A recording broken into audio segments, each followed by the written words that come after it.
سڵاو کاتژمێر 9 شەوە بە کاتی هەرێمی کوردستان سڵاوتان لێبێت. ئەم شەو وەکو هەموو شەوەکانی دیکە لەم کات و ساتەدا بەرنامەی ئەمریکا بڕیار دەداتان پێشکەش دەکەم. چەند ڕۆژێکی ماوە بۆ هەڵبژاردننی ئەمریکا و تا وەکو ئێستا نزیکەی 85 ملیۆن خەڵکی ئەمریکایی دەنجیانداوە کە ئەم ڕێژێش وێنەی نەبووە لە مێژوودا. هەر بۆ زانیاری ئەم 85 ملیۆنە 162 دەنگدەرانی هەڵبژاردنەکانی سەرۆکاتی 2016ەیە. بۆ ئەم شەو چەند میوانێکی زۆر گرنگ لەگەڵمان دەبن. یەک لەوانە ڕاوێژکاری ئاسایشی نەتەوەی پێشووی ئەمریکا بەڕێز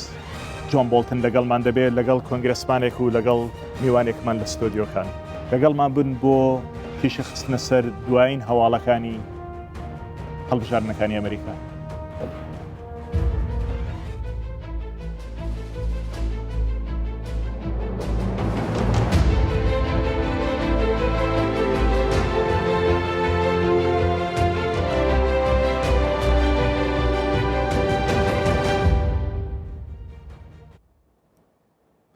ئەمڕۆ ترەمپ لە ویلایەتی میشیگن لەوێشەوە دەڕوا بۆ ویسکۆنسن لەوێشەوە بۆ ویلایەتی مینیسۆتا بۆ بانگەشەی هەڵبژاردن. ئێستا کوڕەکەی بایدنیش هەر بۆ زانیاریتان لەم ویلایەتانە و لەگەڵ ویلایەتی ئایەوە بانگەشەی هەڵبژاردن دەکات. ئێستا دەچینە وتارەکەی ترەمپ لە ویلایەتی میشیگن.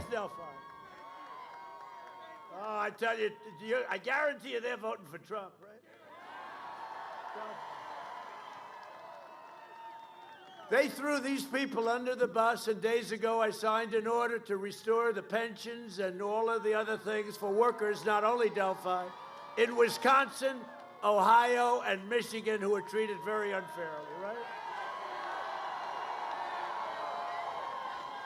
Good. I figured if we had none here, I would have just said the hell with it, you know. ئەمە شتێکی زۆر باشە ئەوان بەڵێنیان پێدرا لەلایەن بایدن و لەلایەن ئۆباما، بەڵام بایدن تێگەیشت لەوەی کەەوە تێنەگەیشتەوە ئەو چکە زیرەک نییە. ئەو هەوڵیدا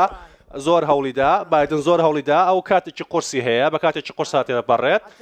من پێتان دەڵێم لەوەی کە من ئەو خەڵکانە دەبینم لەوەی کەەوە تا چەندێک گومانیان هەیە لە کاکتەری بایدن، لەوەی هاواری ئێوە تێدەگەم لەوەی کە چەند گاڵتەجارانەیە بایدن لە بەرچاوی ئێوە. بۆ پاشان من دێم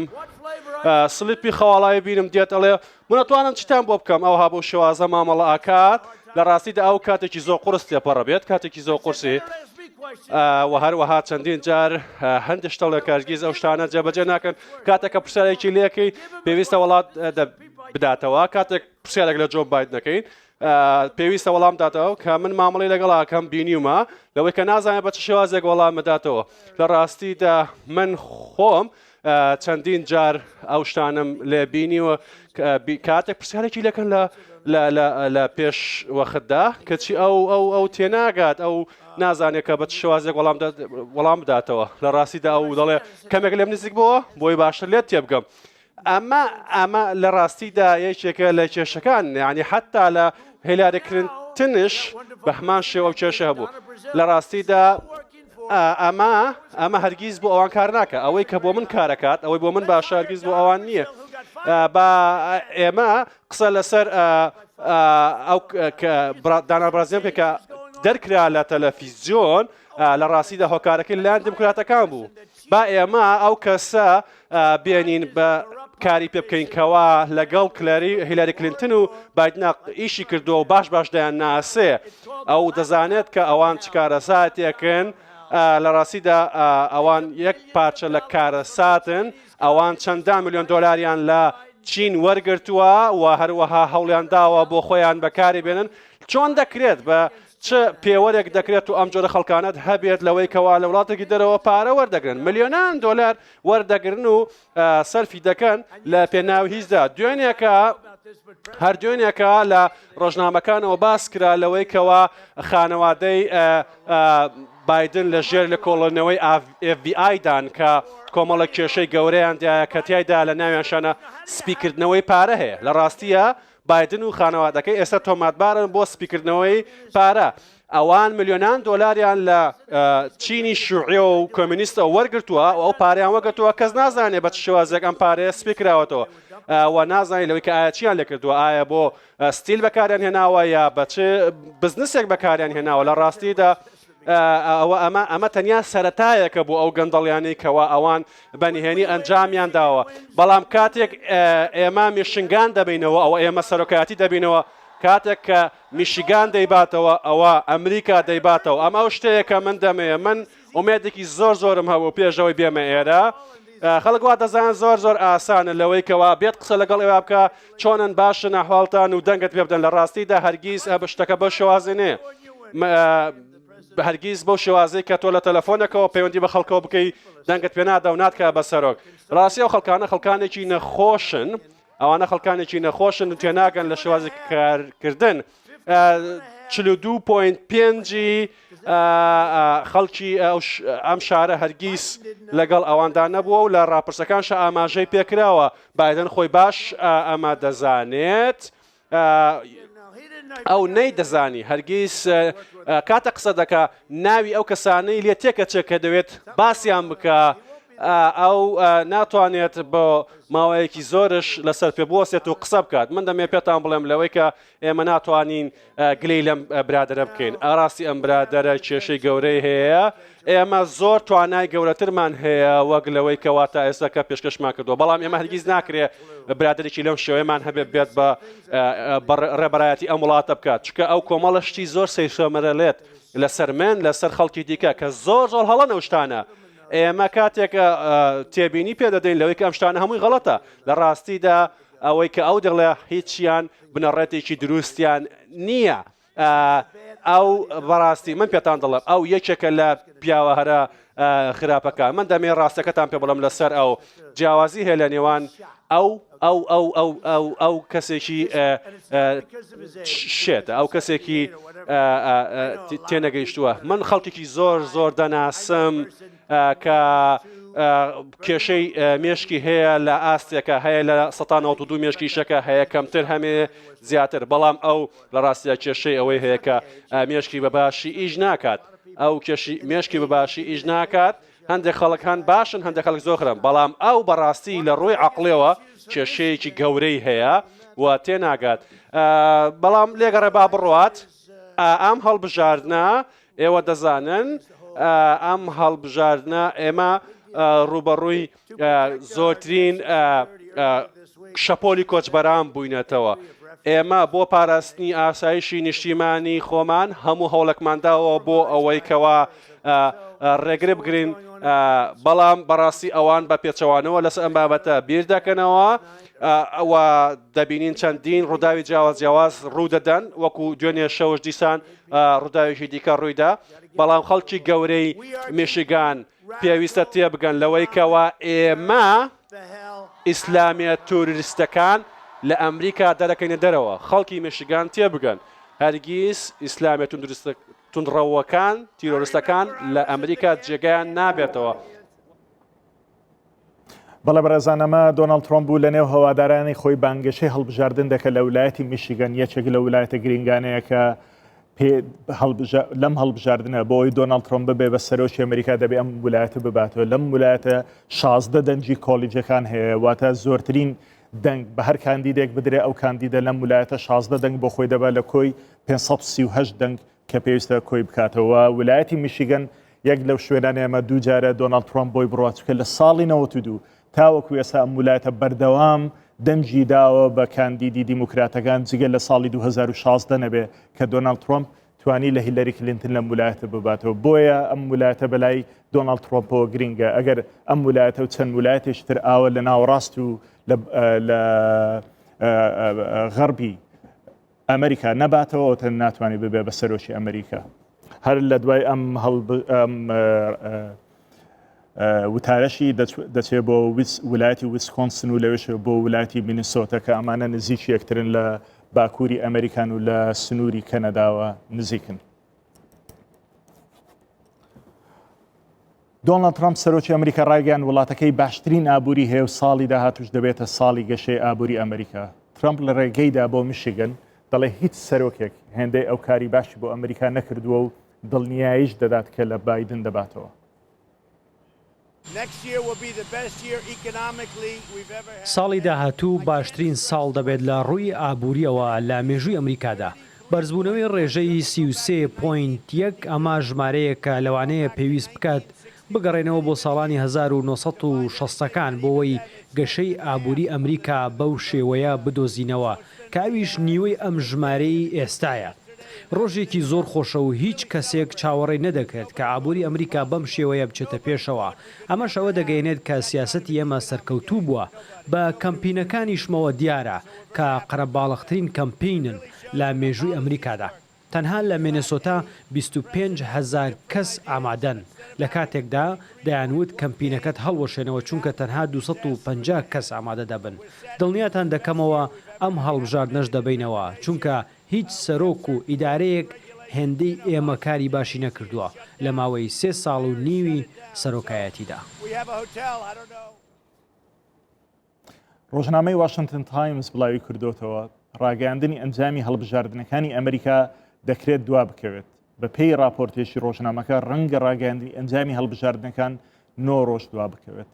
ئاماژەی بەوەش کردووە کە دادگای ئەو وڵاتە خێریکی خۆ ئامادەکردنە بۆ ئەوەی دوای بەڕێوەچوونی هەڵبژاردنەکان ڕاستە خۆ دەست بە هەژمارکردنی دەنگەکان بکرێت. ڕۆژنامەکە باس لەوەش دەکات کە کۆماریەکان لە هەوڵدان بۆ ئەوەی دەنگدان بە ڕێگای ئیمەیل و پۆست بلۆگ بکەن.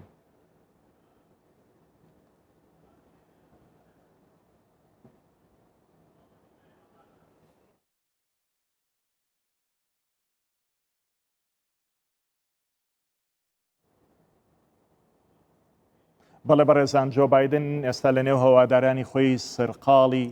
بانگەشەی هەڵبژاردنە دەچینە لای زانی چی دەڵێت.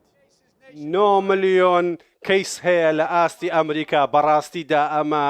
تراژیدیایەکی گەورەیە. خەڵکی پێویستە کار بکات، پێویستە ناتوانن ئەوان بێنە لە ڕاستیدا ڕووناکی بین چکە ئێستاکە هەموو شتێک بۆ ئەوان بۆتە تاریکی. 82,000 کەس کاریان لە دەستداوە بەهۆی ئەم پەتایەوە. لە ڕاستیدا زیاتر لە 70,000 کار لە دەست درا کاتێکەوە دۆناڵد ترامپ هاتە سەر سەرۆکایەتی و بە سەرۆک. لە ڕاستیدا من دەمەوێت بڵێم لەوەی کە ئەمە بۆ یەکەم جارە لە پاش جەنگی جیهانی دووەمەوە لەوەی کەوە سەرۆکێک هەبێ بەو ئاستە بێباک بێت و دەسەڵاتی نەبێت لە گۆڕانکاریکردن و بەتەنجی خەڵکیەوە نەهات بێت. لە ڕاستیدا تاکە سەرۆکە کە بەو شێوازە نەیتوانیوە مامەڵە لەگە قەیرانێکا بکە کە هاتۆتە ئەم وڵاتەوە. دوێنێکە دۆناڵد ترامپ قسەی کرد باسی لەوەی دەکرد لەوەی کە ئەم ڤایرۆسە کۆتایی پێدەدە و دەڕوات. لە ڕاستیدا هەرگیز بەو شێوازە نییە. من دڵنیام لەوەی کە لە بیریانەکە من پیانم وت لەوەی کەوە تۆ وا دەڵێی تەنیا ئەو کاتەی ئێمە دەمرین بەهۆی تۆوە هەمومان خەریکە دەمرین چونکە تۆ پێت گرنگ نییە.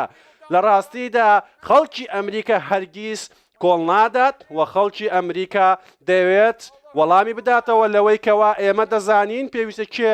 لە سەکردایەتی بکە و هەروەها دەزانین ئەم قەیرانە لە چەند ئازتێک گەورەیە و کە تۆ نەتوانیوە هیچ شتێکی بەرامبەر بکە چونکە بەڕاستی خەڵکی ئێمە قوربانی گەورەی ئەم قەیرانن. لە ڕاستیدا ئێمە هەرگیز تووشی شڵەژان نابین. ئەوانن تووشی شڵەژان بوونە نەیانتوانیوە لەگەڵ قەیرانێکی لەو شێوەیە مامەڵە بکەن. هەرگیز نەیانتوانی کردارێک ئەنجام بدەن و بە خەڵکی بڵێن لەوەی کە چەند مەترسیدارە ئەم قەیرانە تەندروستی کە ڕوبەڕوومان بووە. ئەگەر ئەوان کردارێکی ئەم کردایە هەرگیز ئێمە تووشی ئەم قەیرانە گەورەی و ئەم مردنە زۆرە نابووین. بەڕاستی نە من و نە هەر کەسێکی دیکە لە تیمەکەی من وەکو دۆناڵد ترامپ نین لەوەی کەوا ئەم ڤایرۆسە بە هەند وەرنەگرین. لە ڕاستیدا ئێمە پلانمان هەیە لەوەی کەوا بە چ شێوازێک مامەڵەی لەگەڵدا بکەین بۆەوەی کە هەموو وڵات بەیەکەوە بینە پێشەوە لەوەی لە هەموو ئاستێکە لە تێستکردنەوە تاوەکو ماسک و هەموو ڕێشەنەکانی دیکە ئەنجام بدێت. هەموو پێداویستێک دابین بکرێت بۆ ئەو ستافەی کە لە پێشەوە شەڕی. بەڵێ بەڕێزان ئەوە جۆ بایدن بوو لە ئایەوە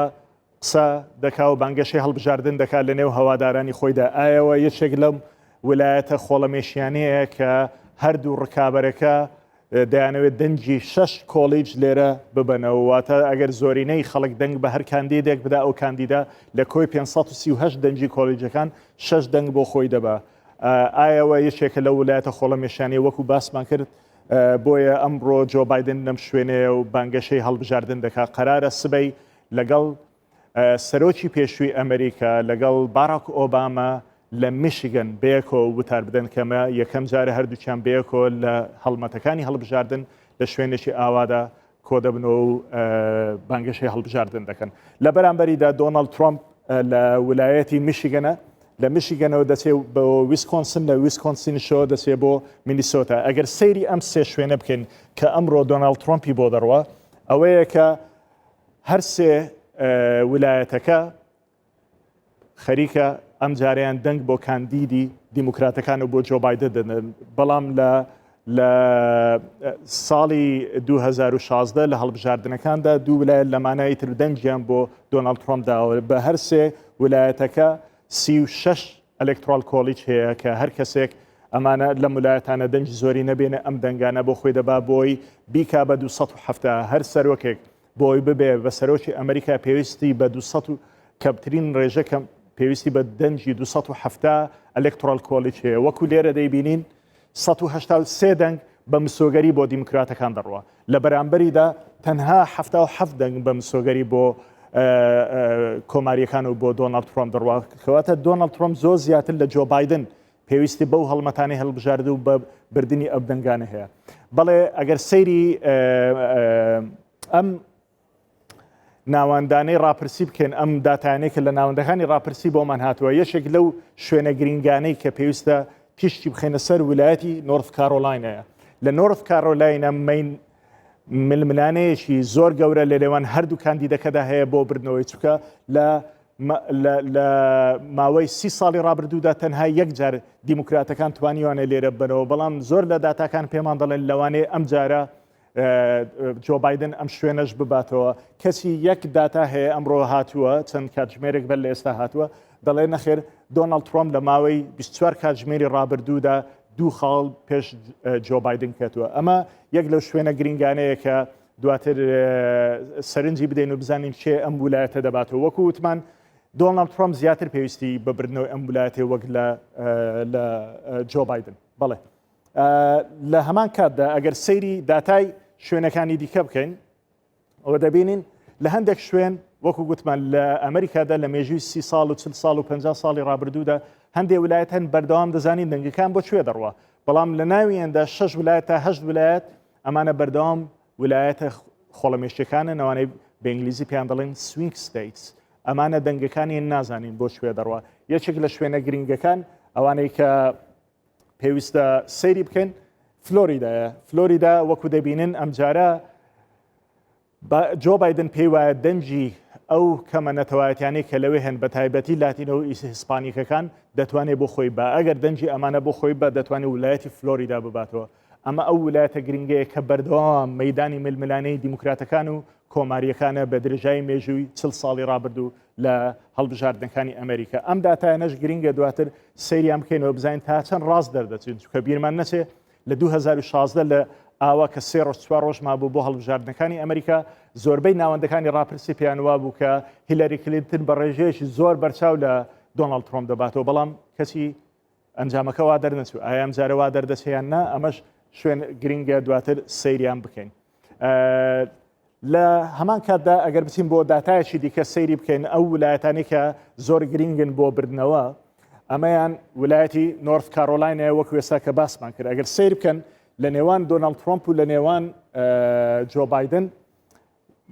مەیدانی ململانەیە نازانین چێ دەیباتەوە لەسەر ئەوە دەوەستێت چەند خەڵک دەنگ دەدا لەو شوێنە جۆ بایدن پێی وایە ئەگەر زۆرینەی خەڵک و دانیشتوانی نۆرث کارۆلاینە دەنگ بدەن ئەوە بە دڵنیاییەوە خۆی دەیباتەوە بەڵام ئەگەر کەمینە دەنگ بدا ئەوە لەوانەیە نەیباتەوە ئەگەر سەیری نۆرث کارۆلاینە بکەن وەکو گوتمان 15 دەنجی کۆلیجەکانی تێدا واتە هەر بەربژێرێک زۆرترین دەنجی دەنگدەران بەدەست بێنێ ئەوە 15 خاڵ یا 15 دەنجی کۆلیجەکان لێرە بۆ خۆی دەبا بۆ ئەوەی بگاتە بە ڕێژەی 270 بەڵام سیرکە لە هەشتاوە ساڵی هەشتاوە تاوە ئێستا ئەم هەڵبژاردنەوەتە لە 30 ساڵی ڕابردوودا ئەم ویلایەتە بەردەوام دەنجی بە کاندیدی کۆماریەکانداوە تەنها لە ساڵی 2008 نەبێت کە لە یەکەم هەڵبژاردننی باراک ئۆباما توانی ئەم ویلایەتە بباتەوە بەڵام لە جاری دوم ئەم شوێنەی دۆڕاندووە.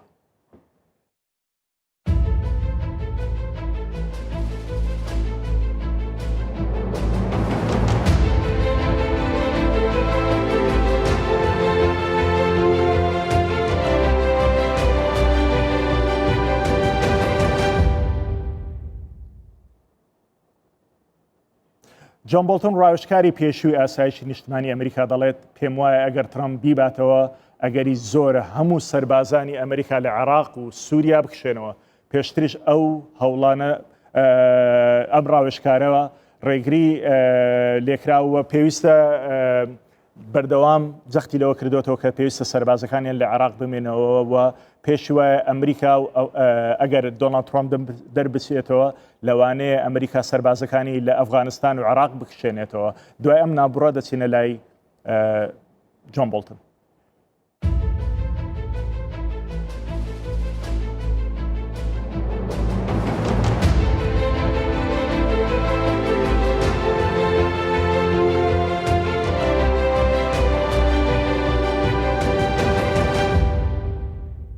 بەڵێ بەڕێزان بۆ ئەم مەبەستە باڵێزی پێشووی ئەمریکا جۆن بۆڵتن و هەروها ڕاوێژکاری پێشووی ئاسایشی نەتەوەی ئەمریکامان لەگەڵە لە واشنگتنەوە. بەڕێز جەنابی باڵوێز تۆ لە کوردستان بە دۆستی کورد و بە دەنگێکی بوێر و ڕازگۆ ناسراوی لەسەر ئەم بابەتە هەندێک پرسیار لێ دەکەم دوایی بەڵام پێم باش ئێستا پێم بڵێ 4 ساڵی ڕابردووی دۆناڵد ترامپ پێرفۆرمانسی دۆناڵد ترامپ لەم 4 ساڵەدا چۆن هەڵدەسەنجێنی لەسەر ئاستی سیاسەتی دەرەوە و ناوەوەی ئەمریکا؟ Well, I think specifically with respect to the situation in the region, پێم وایە بە دیاریکراوی لەبارەی دۆخی ناوچەکەوە بڕیارەکانی کێشیان لێکەوتووەتەوە بۆ نمونە بڕیاری کشانەوەی هێزەکانی ئەمریکا لە سووریا و بەجێهێشتنی کورد و خستنیان بەرمەترسی لە کاتێکدا کە پێکەوە شەڕی دژ بە داعشمان کرد هەروەها هەوڵدان بۆ کشانەوەی هەموو سەربازانی ئەمریکا لە عێراق و بە ئاشکراش وتوێتی کە دەیەوێت لە ئەفغانستانیش بکشێتەوە پێم وایە ئەم کارانەی هەموو ناوچەکەی خستووەتە بەردەم مەترسیەوە. من دڵنیا نیم کە بایدن لە ترامپ باشتر دەبێت ئەمە پێویستی بە کار و هەوڵێکی زۆرە لەلایەن کوردستان و ئەو ئەمریکیانەی کە نیگەرانی ئەوەن کورد جارێکی دیکە بکەوێتەوە بەردەم مەترسی بۆ ئەوەی دڵنیا بینەوە کە کەسێکی شایستە بێتە سەرۆکی ئەمریکا و پەیوەندیەکانمان لەگەڵ کوردستان بە بەهێزی بمێنێتەوە. ئەی لەسەر ئاستی ناوخۆی ئەمریکا دۆناڵد ترامپ توانیوێتی سەرۆکێکی سەرکەوتوو بوو بەوەی جارێشتر متمانی خەڵکی ئەمریکا بەدەست بێنێتەوە بۆ 4 ساڵی داهاتوو؟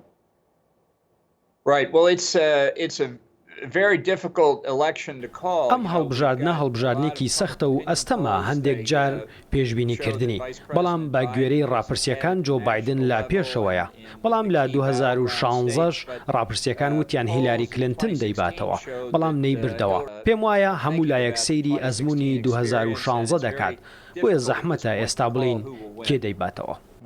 پێدوانیە ئەو هاوپەیمانیای نێوان ئیسرائیل و چەند وڵاتێکی کەندا و سوودان کە یەک لە سیاسەتە سەرکەوتوەکانی دۆناڵد ترامپە بەڵام لە میدیای ئەمریکادا تاوەکو ئێستا قسەی لەسەر نەکراوە؟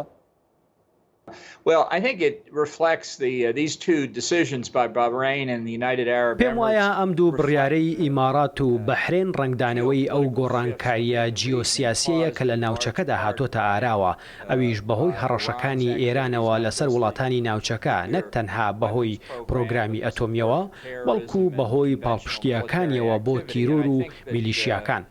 بۆیە ئەمە ژوای کردووە کە وڵاتانی کەندا و بیر لەوە بکەنەوە کە بەرژەوەندی ئەوان لەوەدایە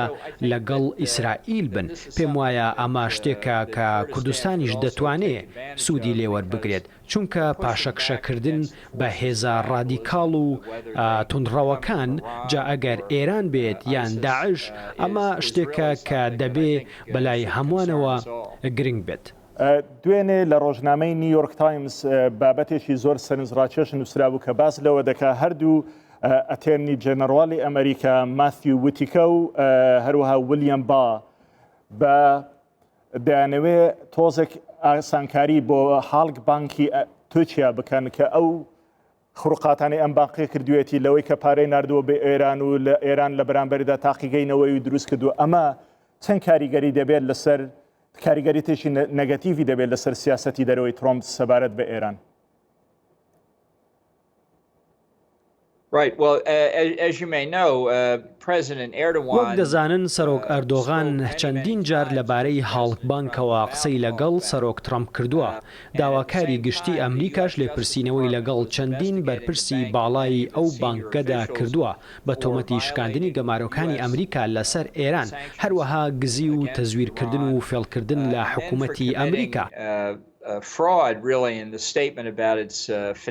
ئەگەر بانکێکی ئەمریکی سزاکانی سەر ئێرانی سووک بکردایە و درۆشی لەگەڵ حکوومەت بکردایە هیچ گومانم نییە کە سزاکەی زۆر قورستر دەبوو. بەڵام ئیتر کە دەستیان سووک کردووە بەرامبەری ئەوە ئەو شتە بووە کە ئەردۆغان چەندین جار داوای لە سەرۆک ترامپ کردووە، چونکە ترامپ ویستویەتی پیاوەتی لەگەڵ سەرکردەی وڵاتان بکات بۆی ئەوانیش لە بەرامبەردا پیاوەتی لەگەڵ بکەنەوە. ئەردۆغان پێی وابوو کە دەیتوانی پێشکەوتن بەدەست بهێنێت، بەڵام دوجار هاڵبانگ تاوانبار کرا و کەیسەکەشی هەر بەردەوامە و ئەگەر بایدن بیباتەوە دڵنیام سزا دەدرێت. لە کتێبەکەت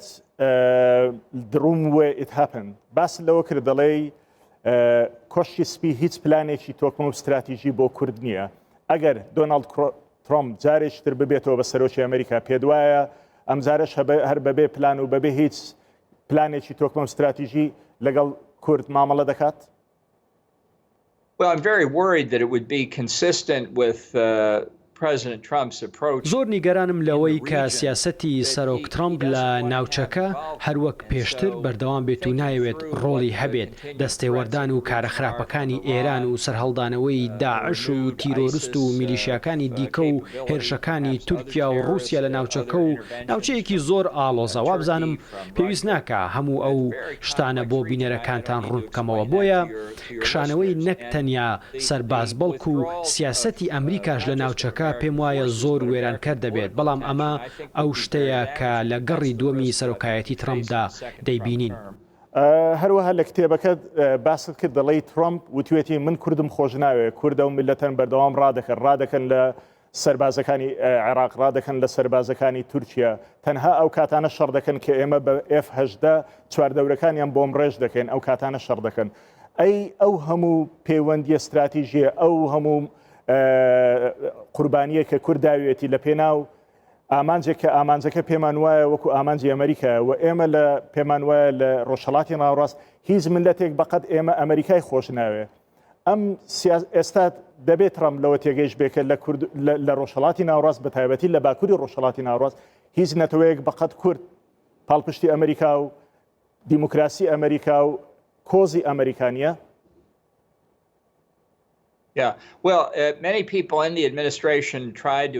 ژمارەیەک لە ئەندامانی ئیدارەکە هەوڵیاندا بۆ سەرۆکی ڕوونکەنەوە کە کورد ڕۆڵی سەرەکی بینیوە لە شەڕی دژ بە داعشدا لە سووریا بە تایبەتی لە ڕوخاندنی خلافەتەکەی داعش.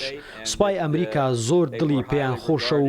پێزانینی هەیە بۆیان و دەیانەوێت کاریان لەگەڵ بکەین و چاوەڕێی ئەوەش لە ئیدارەکە دەکەن کە پاڵپشتیان بەردەوام بێت بۆیان. بەڵام ئەو قسانەی کە لە دەرەوەی ئیدارەکەیەوە کە بەڕاستی نازانم لەکوێوە گەیشتنە سەرۆک ترامپ و بەڕاستی کێشەیان دروست کرد. ئەو قسانەش ڕنگدانەوەی بۆ چوونی زۆربەی ئیدارەکە و کۆنگرێسی ئەمریکاش نەبوو. زۆر دڵنیانیم هەڵوێستی جۆ بایدنیش چۆن دەبێت، بەڵام دەبێ هەر لە ماوەی ڕادەستکردنی دەسەڵات ئەگەر سەرۆکایەتی بردەوە دەست و برد بکات، چونکە گۆڕانکاریەکانی ناوچەکە هەر ئەو کات دەستیان پێکردبوو کە بایدن جێگری سەرۆک بوو. بەڵام هیوای من ئەوەیە کە دۆستەکانی کورد لە کۆنگرێس لە پارتی دیموکرات و کۆماریەکانیش بۆ سەرۆکی نوێی ڕوون بکەنەوە، بۆ بایدنی ڕوون بکەنەوە ئەگەر بووە سەرۆکی ئەمریکا کە پێویستە لە هاوکاری بۆ کورد بەردەوام بێت و پێویستە ئەمریکا بەهێزەوە لە ناوچەکە بمێنێتەوە کە هاوکاری سەقامگیری دەکات بۆ وانەی کە شەڕی دژ بە توندڕەوی دەکەن. بە بەرچاوی کامێراکانی جیهان لە کاتی شەڕی داعش چەکێکی زۆر لە ئەمریکاوە بۆ سوپای عێراق هات. دواتر لە 16 ئۆکتۆبەر و کاتێک کەرکووک کە داگیر کرا سوپای عێراق بە هاوکاری میلیشیاکانی شیعی سەر بە ئێران هاتن ئەم شاریان داگیر کرد و ئەم چەکانی ئەمریکا لە دەستی ئێرانیەکان و لە دەستی ئەو هێزانە بوون کە سەر بە ئێرانن. ئەم شتانیان نەدەبینی لە کۆشتی سپی؟ Well, look, this is, I think, part of the mistaken strategy adopted under the Obama پێم وایە ئەوە administration. بەشێک بوو لەو استراتیژیەت و هەڵەیەی سەردەمی ئیدارەی ئۆباما لە ناوبردنی خلافەتەکەی داعش بابەتێکی زۆر گرنگ بوو بەلای ئەمریکیەکانەوە هەموو کەس بە مەترسی دەزانی و کۆک بوون لەسەر لە ناوبردنی بەڵام ئەوەی کە ئیدارەکەی ئۆباما لێی تێنەگەیشت بوو میلیشە شیعەکان بوون کە لەلایەن ئێرانەوە پڕچەک کران و ڕاهێنانیان پێدەکرا و ئامانجێکی تەواو جیاوازیشیان هەبوو لە ناو عێراق و بەداخەوە دواتر ئەوەی لێکەوتەوە کە بە چەکی ئەمریکی شەڕ بکەن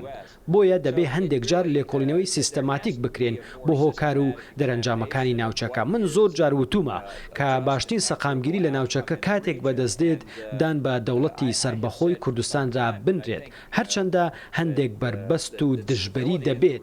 لە ناوچەکە بەڵام ئەگەر سیاسەتی ئەمریکا لەو بارەیەوە ڕوون بواە دەیتوانی فشار لە وڵاتان بکات کە دانی پێدا بنێن ئێستاش سیاسەتی لێڵ و ناڕوونمان هەیە من دەترسم لەژێر سەرۆکایەتی بایدنیشدا هەر بەم شێوەیە بێت و ئەمەش پێم وایە کێشەی زیاتری لێ دەکەوێتەوە پێمان وایە دۆناڵد ترۆمپ ئەگەر ببێتەوە بە سەرۆک لەوانەیە هێزەکانی بەتەواوەتی لە عێراق بکشێنێتەوە وەکو ئەو کاتێکە ئۆباما هێزەکانی کشاندەوە و داعش دروست بوو بە تایبەتی لە کاتێکدایە کە دۆناڵد ترۆمپ بە ئاشکرا دژی جۆرج بۆش قسەی کردووە دژی ڕزگارکردنی عێراق قسەی کردووە ئایا ئەم ترسە تا چەند لەوانەیە ببێتە شتێکی حەقیقی Yes, I think if Trump wins a second term, it's highly likely he would پێم pull وایە all ئەگەر ترامپ Americans بیباتەوە out of ئەگەری زۆرە هەموو سەربازانی ئەمریکا لە عێراق و سووریا بکشێنێتەوە پێشتریش ئەو هەوڵانەی داوە بەڵام لەلایەن ڕاوێژکارەکانیەوە ڕێگری لێکراوە بەڵام پێم وایە جارێکی دیکە دەگەڕێتەوە سەر هەمان بیرۆکە و پێم وایە هەموو سەربازانی ئەمریکاش لە ئەفغانستان دەکشێنێتەوە ئەو پێی وایە ئەمە ئەو شتەیە کە زۆربەی خەڵکی ئەمریکا دەوێت بەڵام ئەو لەوەدا هەڵەیە ئەو پێی وایە کاسەر ڕایهەبوونی هێزەکانی ئەمریکا و هاوپەیمانانیش بەڵام هێشتا ناوچەکە سەقامگیری تێدا نییە ئیتر نازانێت کە ئەگەر ئەمریکا و هاوپەیمانان لەوێ نەبن مەترسیەکان زۆر گەورەتر دەبن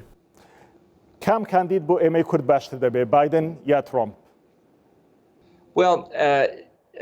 Trump will not be good. That I think we can see clearly. ترامپ باش نابێت ئەوە هەمومان بەڕوونی دەیبینین پێم وایە بایدنیش زۆر نادڵنیا و ناڕوونە سیرکە دەبێت دۆستەکانی کورد لە ئەمریکا کاری زۆر زیاتر و هەوڵی زیاتر بدەن لەگەڵ بایدن و ڕاوێژکارەکانی بۆ ئەوەی دۆخەکەی بۆ ڕوون بکەنەوە و پێی بڵێن بۆچی بەردەوامی پاڵپشتی ئەمریکا بۆ کورد گرنگە جەنابی باڵوێز زۆر سپاس بۆ پرسیارەکانت وەکو هەموو دەم بە دۆستێکی کورد و کەسێکی ڕازگووە ناسراوی سپاس بۆ ئەو کاتە و ئەو دەرفەتە. Well, thank you very much for having me. My best wishes to all the Kurdish people. Thank you.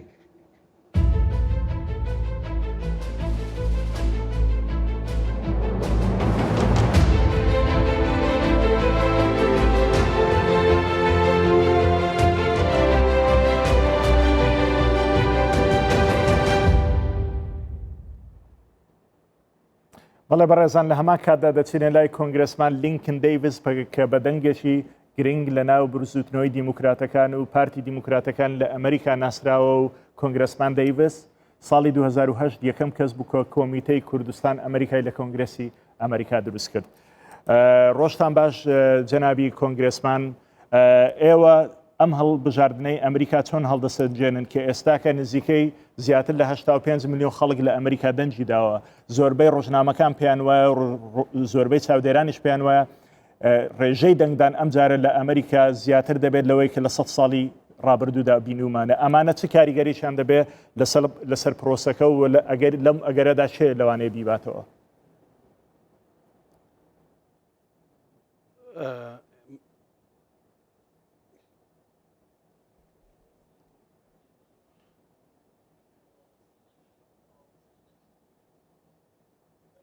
زۆر سپاس سەرەتا زۆر سپاس بۆ میوانداریەکەم بۆ ئەوەی کەەوە لێرە لەگەڵتانە بەشدارم لە ڕاستیدا یەکێک لەو شتانێکەوە لە ڕوویدا لە ساڵی 2015 کە تایدا پێشمەرگە ڕۆڵێکی کاریگەریان بینی لە تێکشکانی داعش و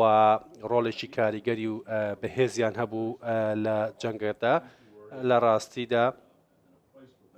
من پێم وایە کە ئەو شتە ئەو کاری کە ئەوان کردیان لە خۆبەگرتنی ئاوارەکان و لە تێکشکاندنی داعش و لە شەرکردن لە پێناوی سەقام گیری کارێکی یەکنایی بوو و هیوادارم لەوەی کەوا ئەمریکا وڵاتی ئێمە بەردەوام بێت لەو هەماهەنگی سەربازیەی کە هەیە کە لە ڕابردوودا دەرەنجامێکی گەوری هەبوو بۆی لە داهاتوشدا هەمان شێوە سپێت و من پێم وایە کە جیهان پێویستی بەو جۆرە هاوپەیمانەتیانە هەیە و ئەمریکاش بەتایبەت پێویستی بەو جۆرە هاوپەیمانانە هەیە لە ڕاستیدا ڕەنگە ئێستاکە تۆزێک جیاوازتر بێت لە 2016 کاتێک 2016 هەندێک گۆڕانکاری هەبوو کە ترامپ لە ڕکابەریدا کرد هەندێکە کێشەی گەورە هەبوو لە ئەمریکا هەندێک قەلەقی و نیگەرانی هەبوو لەلایەن خەڵک بەڵام ئەم جارە بەو شێوازە نییە خەڵکی ئەمریکا زیاتر بەرچاویان ڕوونە و دەزانن کەوا چ کارەسات و چ گەندەڵیەک لە ئیدارەی ئێستایدا ترەمپدا هەیە و دەزانن کە چۆن ترەمپ مامەڵی لەگەڵ کێشە و قەیرانەکان کردووە کە بەرچاویان ڕوونە بۆیە زیاتر دەزانن کە بە کێ دەنگ دەدەن و چۆن گۆڕانکاری ئەنجام دەدەن ئەو نەیتوانی بەڕاستی لەگەڵ قەیرانەکانە بە شێوازێکی تەندروست مامەڵە بکە بۆیە ئەمە مانای یەکێکە لە ئاماژەکە گەورەکان کە ئەو کە ڕەنگە بۆ ترامپش ببێتە مایەی مفاجئە ئەو سپرازێکی گەورە چونکە هەموو بابەتەکان ئەوەمان پێ دەڵێن لەوەی کەوا خەڵکی ئێستاکە بۆ چوونیان بە ئاڕاستەیەکە کە تیایدا دەیانوێت گۆڕانکاری ببین بەڵام کاتێک کە بە شێوەیەکی گشتی تەمەشا دەکەی لەوەی کەەوە هەموو ئاماژەکان ڕۆژ بە ڕۆژ ئەوە دەردەخەن لەوەی کەوا خەڵکی ناڕزان لەسەر ئەدا و کارکردنی دۆناڵد ترامپ ئەگەر تەمەشای لە شێوازی پێش دەنگدانی ئەو خەڵکانە بکەیت کە لە ڕێگەی ئۆنلاینەوە دەنگیان داوە هەندێکی زۆریان باشکرا بۆ چوونی خۆیان ڕاگەانوە بۆیە دەتوە ئەمە بڵێم لە 2016 باردۆخەکە زۆر جیاواز بوو بەراورد بە ئێستا خەڵکی زۆر نەیدەزانی بە دڵنیایەوە کە دەنگ بە کێ دەدات بەڵام بۆ ئەو کەسانی کەوا ئێستاکە دەیانێ دەنگ بدەن شتەکان زۆر ئالۆز نین لە بەرچاویان و خەڵکی پێم وایە ئێستاکە دەیەوێت گۆڕانکاری ئەنجام بدات تا چەند دڵنیان لەوەی کە ناوەندەکانی ڕاپرسی ئەمجارش هەڵەیان نەکردووە لەو داتانێک کە پێمان دەڵێن کە دۆناڵد ترۆمپ وا پێدەچێت تەنانەت پێویستی بە سوینگ ستەیتەکانیش نەبێ ببوورە جۆ بایدن پێویستی بە سوینگ ستەیتەکانیش نەبێ و ببێ بە سەرۆکی ئەمریکا تا چەند دڵنیان لەوەی کە ئەم ناوەندانی ڕاپرسی ئەم پۆڵانی کە لە ئەمریکا دەکرێت ئەمجارش هەڵەی گەورە ناکەن و بە هەمان شێوە سوپرایزێکی گەورە چاوەڕوانی دۆناڵد ترۆمپ و خەڵکی ئەمریکا دەکات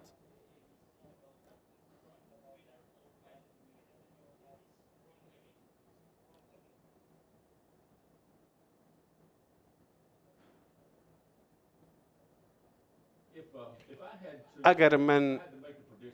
بمەوەیەکە پێشبینی بکەم ئەمڕۆ و پێشبینی من ئەوەیە کە لە ڕاستیدا بایدن بە شێوەیەکی یەکجار گەورە هەڵبژاردن دەباتەوە و کۆمەڵێک پێشبینی جیاواز هەیە لە ناو کۆمەلگای ئەمریکا و لەوەی کە زۆرینەی خەڵکی پێی وایە لەوەیکەوە ئەم جارە بایدن دەیباتەوە ئەوە هەندێک خەڵک لەو کەسانی کەوا تاوەکو ئێستاکە بۆ چوونی خۆیان نەوتووە چاوەڕێ دەکەن تاوەکو بگاتە کاتی خۆی بۆ ئەوەی کەوا دەنگی خۆیان بدەن بۆیە ئەگەر بێت و ئەم بردنەوەش لە کۆنگرس بەدەست بێت ئیتر بەڕاستی گۆڕانکارێکی جەوهری لە ئەمریکا ڕوو دەدات خەڵکێکی زۆر لە ئەمریکا پێی وایە ئەگەر جۆ بایدن بیباتەوە بەهۆی تەمەنی بەهۆی لەوانەیە نەتوانێت و توانایی تیان نەما بێ کە سەرکردایەتی ئەمریکا بکە ئیترواز لە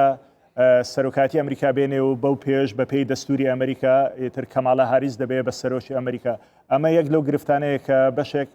لە ڕۆژنامەی ئەوانەی نزیکن لە کۆماریەکان باس لەو ئەگەرە دەکەن ئەمە تا چەند کاریگەری هەیە لەسەر دەنگ لە نێو کەمپی جۆ بایدن و دیموکراتەکان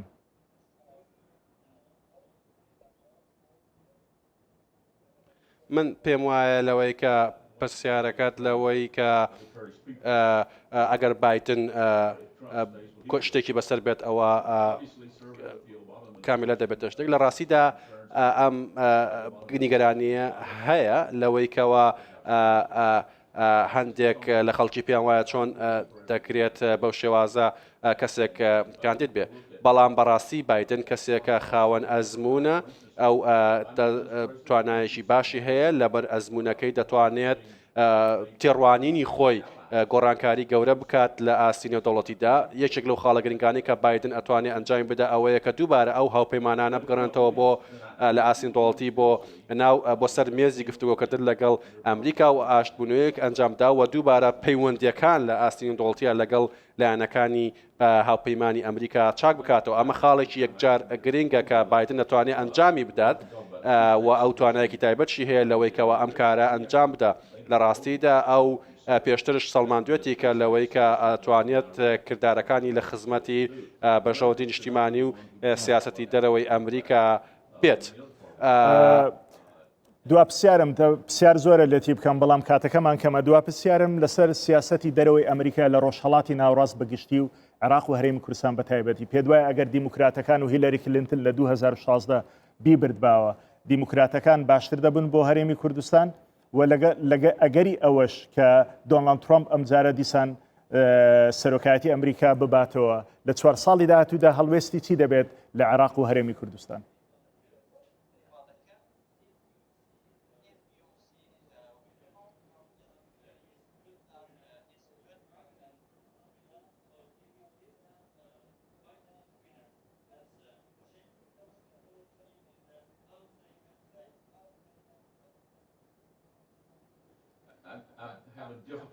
من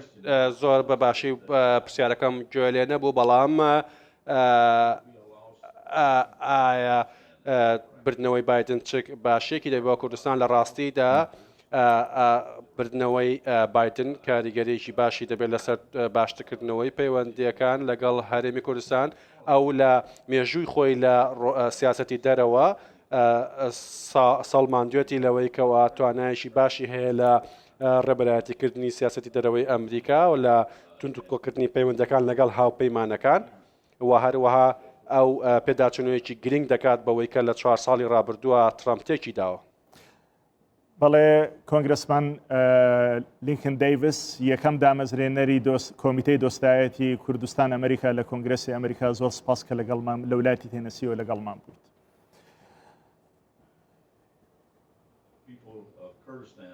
دەمەوێت کەەوە خەڵکی هەرێمی کوردستان ببینم لە عێراق ئەوان خەڵکانێکی یەکجار گەورن خەڵکانێکی پاڵپشتیکەری ئەمریکان ئەوان هەشتا هاوپەیمانی گرنگی ئێمەن و من ڕێز و پێزانێکی زۆرم بۆ تۆ بۆ خەڵکی کوردستان هەیە و ئەوان هاوڕێیەکی یەکجار نایابن و ئومێدی من ئەوەیەکەوە هەوڵ بدەین لە داهاتوو یەکتری ببینەوە بە یەکۆ کار بکەین. زۆر سپاس لینکن دەیڤس کۆنگرسمانی پێشوو لەگەڵمان بووی لە تێنەسی.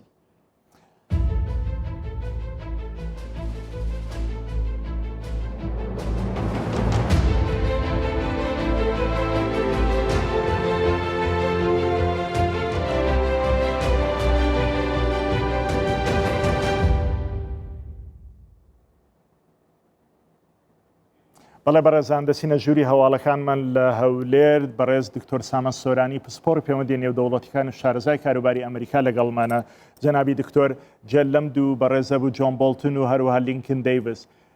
تۆ چۆن لە پرۆسەکە تێدەگەی لە دەرەنجامی ئەو گفتوگۆیی کە ئەوان کردیان لەگەڵ ئێمە تۆ چۆن سەیری پرۆسەی هەڵبژاردنەکانی ئەمریکا دەکەی؟ سەرەتا سڵاو لە ئێوە بەڕێز دکتۆر نەهرۆ سڵاو لە بینەرانی کوردستان 24 خۆشەویست سەبارەت بە و پرسیارەی جەنابتان ئارەسەتان کرد من دەڵێم بەدەر لەوەی کە لەو دوو ڕکابەرەی کە ئێستا هەیە بۆ سەرۆکایەتی ئەمریکا کێ لەو دوو ڕکابەرە 270 وەکو ژمارەیەکی سەحرئامێز بەدەست دەهێنێ سەبارەت بە سیاسەتیان لە ئەسەر ئاستی ناوخۆ بەندە بەوەی کە ئێمە لەوێ دووچاری پەتای کۆرۆنا بووینە و لێکەوتەکانی پەتای کۆرۆنا لەسەر ئاستی ئەمریکا زیانی زۆر گەیاندووە و هەر کەسێک لەو دووانە دەربچێت دەبێ ڕوبەڕووی چارەسەرکردنی ئەو کێشە گەورەیە بێتەوە. لەسەر ئاستی سیاسەتی دەرەوەی ئەمریکا من پێم وایە لە پێشینەکانی سیاسەتی دەرەوەی ئەمریکا 4 تەوەرە لەوانەیە ڕۆژهەڵاتی ناوەڕاست تەوەری 4ەم بێت. تەوەری یەکەمیان پەیوەندی هەیە بە ئۆقیانوسی هندی، دووەم ئۆقیانوسی ئارام، پاشان ئەمریکای لاتین، ئەنجا ڕۆژهەڵاتی ناوەڕاست. سەبارەت بەو بۆ چوونانەی ئەو بەڕێزانە ئاراستەیان کرد دەربارەی ڕۆژهەڵاتی ناوەڕاست. ئێوە خۆتان دەزانن کە لە ڕۆژهەڵاتی ناوەڕاست کۆمەڵێک مەلەفی گەرم هەیە، لەوانە ئەو کێشانەی کە لە ئەفغانستانە، لە عێراقە، ئەو کێشانەی کە لە سووریایە، لە یەمەنە، لە لیبیایە و لە هەردوو ئەو بەڕێزانەی کە براوە دەبن سیاسەتی خۆیان هەیە تایبەتە بە ناوچەکە. ترامپ ئێمە بینیمان لە 2016ەوە تا ئێستا سیاسەتێکی پەیڕەو کردو. ئەگەر تەماشای مەلەفی ئێران بکەین، توندترین سزاکانی ئاراستەی ئەو وڵاتە کردووە، خۆی کشاندۆتەوە لە ڕێکەوتن نامە ئەتۆمیەکەی 2015 کە لەلایەن باراک ئۆبامەوە واژۆ کرابوو. بێجگەلەوەش هەوڵی ئەوەی داوە کە لە ڕێگەی سزاکانەوە ئەو وڵاتە بهێنێتە سەر خەتی کۆمەڵگەی نێودەوڵەتی و دووبارە ئەعتبارێکی پێ بدرێ و خۆشی چەند ڕۆژ لەمەو پێش ئاماژەی بەوە کرد کە ئامادەیە پاش دەرچوونی وەکو براوە لەگەڵ ئێراندا بنشێت و ئەو کێشانە لەگەڵیانە چارەسەر بکات بەو ئاراستەیی کە خۆی مەبەستێتی. ئەگەر تەماشای بایدن بکەین وەکو براوەیەک بەرامبەر بە ئێران، من پێم وایە ئەو هەوڵی ئەوادات کە سیاسەتی باراک ئۆباما ئیدامەی پێ بدات بەو پێی کە ئەو بە میان ڕەو یاخود نەرم ڕەفتار ئەبیندرێت بەرامبەر بە ئێران وەکو سیاست مەدارێک و هەوڵی ئەوەشەدات کە احتیوای ئێران بکات لە ڕێگەی دیالۆگەوە و بەو پێی کە مەسەرن بچێتەوە ناو ڕێکەوتن نامە ئەتۆمیەکە بە مەرجێک لە خاڵی سفرەوە دەست پێ نەکات. ئەگەر تەماشای بکەین خاڵێکی ترکە لەم ناوچەیە ئێمە هەمانە کێشەی ئەحزابی ئیسلامیە کە ئیخوان المسلمین یەکێکە لەو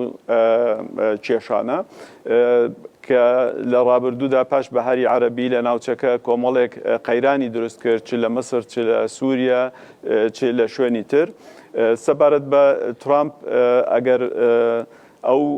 مەلەفەت تەماشا بکات، ترامپ پێی وایە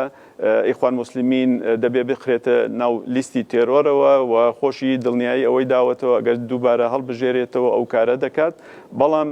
ئێمە پێمان وایە کە جۆ بایدن ئەگەر وەکو سەرکەوتوو لەم ڕکابەریە دەربچێت لەگەڵ ئیخوان مسلمینە، چونکە هەم خۆی هەم باراک ئۆباما ئیخوان مسلمینی بە میانڕە و معتەدل بینیوە و پێی وایە لە ڕێگەی ئەوانەوە دەتوانێت ڕوبەڕووی توندڕەوەکان یاخۆت گروپە تیرۆریستەکان ببێتەوە. سەبارەت بە مەلەفێکی ترکە لە ناو ڕۆژهەڵاتی ناوەڕاست هەیە، کێشەی فەڵەستین و ئیسرائیلە. ئێمە بینیمان لە ڕابردووە چۆن ترامپ کاری کرد لەسەر ئەوەی کە ئیسرائیل وەکو یەک دەوڵە وەکو پاکێجێک بێتە پێشەوە، ئەوەی کە پایتەختیان لە تێل ئەڤیڤەوە گواستەوە بۆ ئۆرشەلیم و هەروەها سەبارەت بەوەی کە چۆن هەوڵیدا بۆ بە بەردەوامبوون لەسەر ئاساییکردنەوەی پەیوەندەکانی نێوان هەندێک لە وڵاتانی عەرەبی لەگەڵ ئیسرائیل کە ئەمەش بە نەفعی ئاشتیە لە ناوچەکە و بە نەفعی سەقامگیریە لە ناوچەکە. ئەم هەنگاوانەی کە ترامپ ئەنجامی داوە ئێمە پێمان وایە کە ئەگەر بایدنش بێتە سەردەسەڵات دەتوانێت بەردەوامی هەبێت، ینی ناتوانێت ڕێگری بکات لە مەسەلەی ئاشتی، بەڵکو خاڵێکە جیاوازی هەیە لەگەڵ ترامپا ئەوەیە کە بایدن کار بۆ دوو دەوڵەتی ئەکات، ینی باوەڕی بەوە هەیە کە دەوڵەتی فەڵەستین لە تەنیشتی دەوڵەتی ئیسرائیلەوە بوونی هەبێ. ئەلبەتە من پێم وایە ئەو پاکێجەی کە ئەمڕۆ بەنیامین نەتەنیاهۆ کاری لەسەر دەکات کە ترامپش پشتگیری دەکات کە دەوڵەتێکی تایبەت بە ئیسرائیل هەبێت و فەڵەستینیەکان لە ناویە ئیندماج بکەن، کێشەیەک دروستەکە لەوانەیە لە ئایندەیە بە نەفعی خودی ئیسرائیل نەبێت، لەبەرەوەی ئێمە نمونەی ئەفریقای باشوورمان هەیە کە چۆن پاش ڕزگاربوونی نیلسۆن ماندێلا توانرا با بڵێن ڕەشپێستەکان زۆرینە بەدەست بێنن کەەوە دەکرێت لە فەڵەستینیش بەو شێوێ بێت. بابەتێکی تر هەیە کە دەتوانین ئێمە ئاماژەی پێ بکەین کێشەکانی بەڵێ تامان وەکو دەزانین زۆربەی جوولەکەەکانی ئیسرائیل حەز دەکەن دۆڵاند ترۆمپ ببێتەوە، بەڵام لەناو خودی ئەمریکا کە زیاتر لە 5.5 میلیۆن جوولەکە هەیە بەپێی راپۆرتێکی جوش کرۆنیکل دەڵێ 162 جوولەکەەکانی ئەمریکا دەنگ بە کاندیدی دیموکراتەکان و جۆ بایدن دەدەن.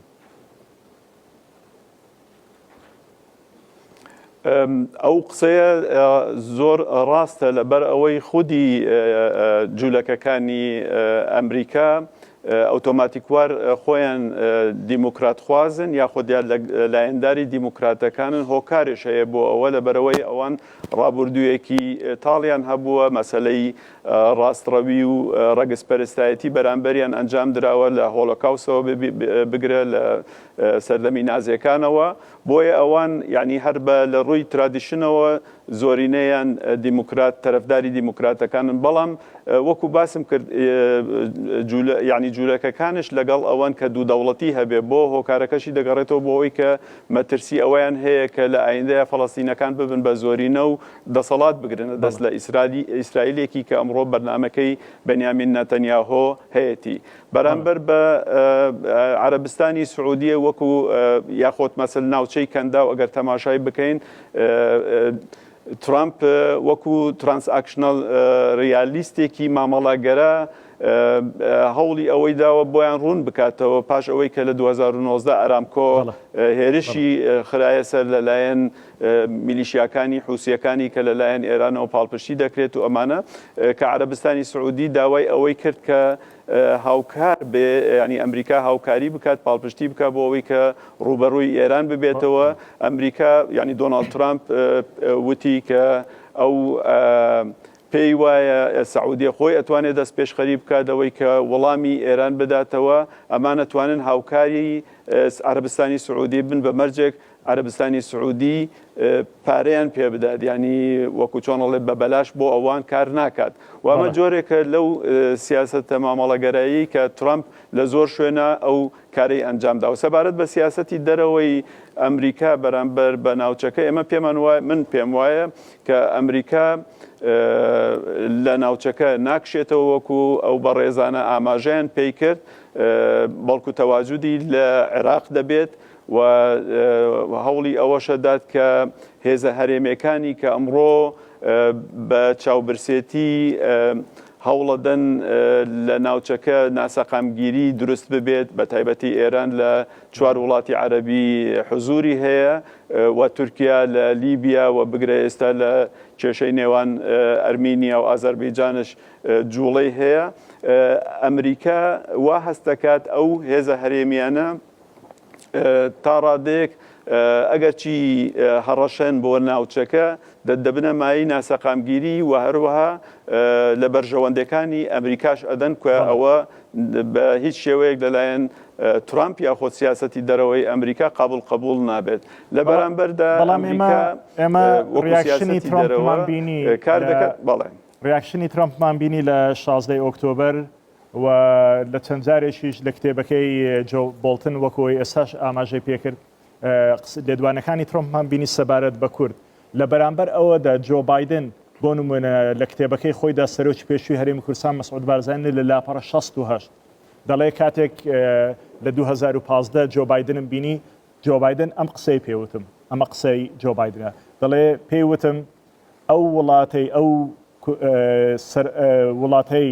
کە پێ دەڵێ سربەخۆی کوردستان کە خەونی تۆیە ئێمە تاوەکو من و تۆ لە ژیاندا ماوین ئەیبینین. ئاوای پێوتوە ئەگەر ئەو سەرۆک بێ بەیانی پێدوانیە دەرفەتێکی زێڕینتر بۆ کوردستان بێتە ئاراوە کە کەسێک بێ ئاوا شارەزای کوردستان بێ و پێی وابێ کە دروستبوونی دەوڵەتی کوردستان لە بەرژەوەندەکانی ئەمریکادا لە ناوچەکە؟ کاک نەهرۆ بە خۆتان زانیاریتان زۆرە لەسەر ئەمریکا و سیاسەتی دەرەوەی ئەمریکا. من پێم وایە ئەمریکا سیاسەتی درێژخایانی هەیە بۆ ناوچەکە و سەرۆکەکان تا ڕادەیەکی لە 120 دەتوانن کاریگەریان هەبێت لە ئەو سیاسەتی دەرەوەیە. بێجگەلەوە لە ئەمریکا دامەزراوەکانن کە بە بەردەوامی لە ململانێن لە نێوان خۆیانە بۆ ئەوەی کە باشترین پاکێج بۆ دەرەوە دروست بکەن لە پێناو بەرژەوەندی ئەمریکا لە پێش هەموو شتێکەوە. ئەمە هەردوو کاندیدش بە هەمان شێوە دەگرێتەوە. سەبارەت بە کوردستان من پێم وایە دۆخی ئەم ناوچەیە بە بەردەوام لە گۆڕانکاریە و گۆڕانکاریەکانش تا ڕادەیەک ئەرێنین بۆ هەرێمی کوردستان و ئایندەی گەلی کوردستان. ئێمە تەماشای ئەو ئاساییکردنەوەی دۆخانە دەکەین لە نێوان هەندێک لە وڵاتانی عەرەبی لەگەڵ ئیسرائیل کە ئەمە خۆی لە خۆیە کار لەسەر ئەوە دەکات کە هاوپەیمانیەتیەکی ئایندەیی دروست بێت کە ئەو وڵاتانە ئەندام بنتیایدا تۆ ئیمارات بگرە، وەکو عەرەبستانی سعودیە بگرە، بەحرین بگرە و کوێیت بگرە، تا ڕادەیەک ئوردن و مەسرش کە لە ژێر هەژمونی عەرەبستانی سعودیە دەبن بە پاکێجێک وەکو هاوپەیمانێتی کە لەگەڵ ئەمریکایە ناتۆیەکی ناوچەکە دروست دەکەن و ئەمە لەوانەیە بۆ سەقامگیری مەنتیقەکە و کوردستانش باش بێت. بەڵێ دکتۆر سامان سۆرانی لە ستۆدیەکانمان لە هەولێر لەگەڵمان بووی پسپۆڕ و پەیوەندی نێودەوڵەتیەکان و شارەزە لە کاروباری ئەمریکا. زۆر سپاس. بەڕێزی ئێوارێکی خۆش. بەڕێزان، هاتینە کۆتایی بەرنامەکەمان بەیانی لە هەمان دەم و کاتدا کاتژمێرنەوە لێرەوە دوایین زانیاریەکانتان لەسەر هەڵبژاردننی ئەمریکا پێشکەش دەکەین و چەند میوانێکی زۆر گرنگ سبەی دەدوێنین. لەگەڵمان بن بۆ ئەوی بەشداریش بین لە بەرنامەکەمان تکایە لە ڕێگەی ئەم هاشتاگەوە ڕاو سەرنج و تێبینیەکانتان بنێرن. شەوتان شەد.